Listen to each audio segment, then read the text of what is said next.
I've done a review on the Norda 2s, raved about them, loved them, and I've been walking around doing our Antipode journey in the Norda 1s, and here's my review on them.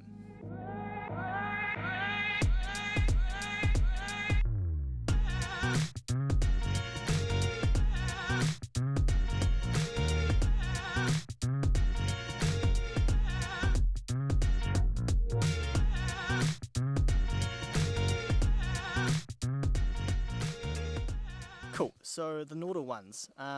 The reason I bought these for this hike,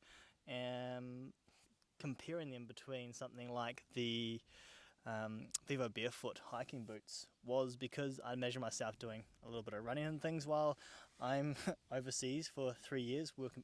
Flies! Go away, flies!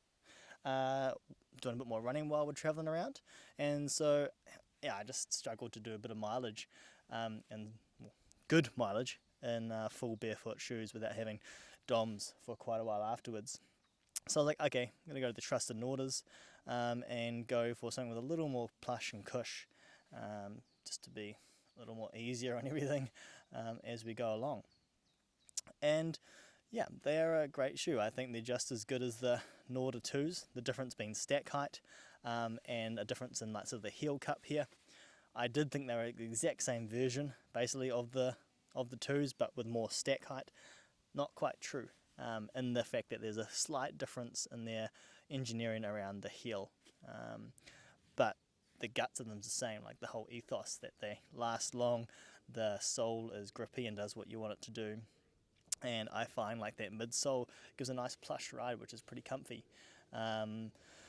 Most of the walking I've done in these has been across the walk, so mainly like a through hike shoe this has been.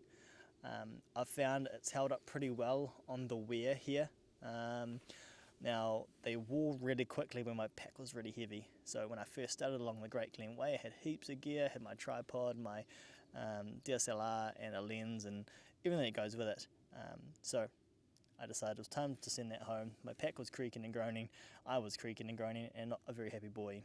That extra weight on my back definitely wore the outsole a lot quicker than I would have ever thought. But the things I don't like about this shoe is the toe box. It's wide and wider than a conventional through hiking shoe, but not as wide as I'd like it to be. And so for that, I removed the inner sole to give me a little bit more space. Again, in hindsight, I don't like the stack height. And so for this trip, when I walk through these and they fall apart, I'm not going to replace them with another set of Norda 1s. I'm going to go for Vivobarefoot again. I enjoy the ride more with long walking Ks. They're going to have a bigger toe box than the Vivos, and yeah, that toe splay is quite important to me in the end. The outer here, it wears really well. Some of the glue is sort of faded a little bit, but most of the stitching's holding up pretty well. There's a little bit of wear here on the right shoe around the toe box, and on the left now as well. But you know, I've been living in these shoes. I haven't been able to wear my sandals much at all because of ticks and just general weather. So either we've been barefoot around the tent, or we've been walking in our shoes. I find, again, just to go back to toe box, we had a really hot 2 weeks when we first started Antipode. Scotland was just pumping, like 27 degrees here, and all the Scots were like dying in the heat, and we were sort of felt like a nice summer back home. But my feet were swelling lots in the heat with a heavy pack, so hence the inner sole's gone to give me more room. And I was getting a few rubs, which, yeah, not really get blisters, and I don't think there's a shoe problem. I'd worn these shoes a little bit around home in New Zealand through a couple of walks and hadn't had trouble, so really just put that down to heat and weight of my pack. So I think when you look at investing in Norda, everyone is pretty concerned about the price. You're like, man, such a pricey shoe. I mentioned that in my review of the Norda 2s. But I think for most people, you're getting exactly what you want. You're going to get a shoe which is pretty hearty. you're getting a shoe which has a really nice outsole, the Vibram base there. It's sticky, it doesn't get clogged up. The midsole's plush, and yeah, I have a pretty weird design again with the lacing system to give me extra room and comfort for that hot feet, which again isn't a shoe issue. The shoes are really breathable, bugger all waterproofing, so we've had a lot of wet feet with the rain. One particular windy rainy day in Scotland, just standing trying to hitchhike, my feet got wet because of the rain coming in. So waterproofing's pretty minimal. Yeah, I think that's basically the gist of the shoe. Who would I pitch the shoe to? I think this is a fantastic shoe for through hikers and trail runners on non-technical terrain. I rolled my ankle really bad coming off Ben Nevis, and because I stepped in a hole, and with the weight of my pack and everything going on, rolled over my ankle.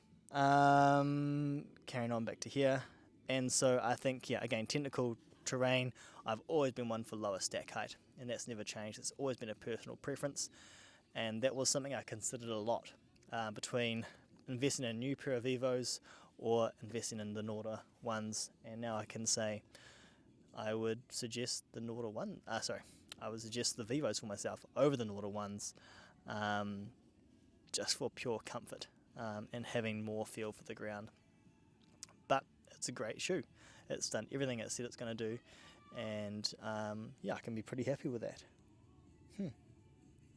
I think that's basically it.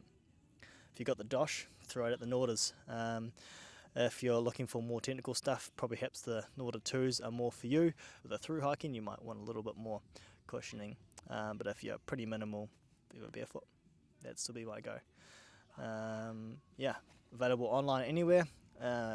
You've seen my review, hopefully, on the Vivobarefoot Magna Escapes. So you can check that out. So put a link in the comment section below, and if you're keen to buy some, I have a discount for the Vivos as well. I'll chuck that link down below as well. Otherwise, coffee outdoors for your Nordas if you're from New Zealand. Got all the best gear, and how I actually got introduced to the Destin tent as well. You can see my review up here. Cool. Stay salty, grin lots, and throw shakers.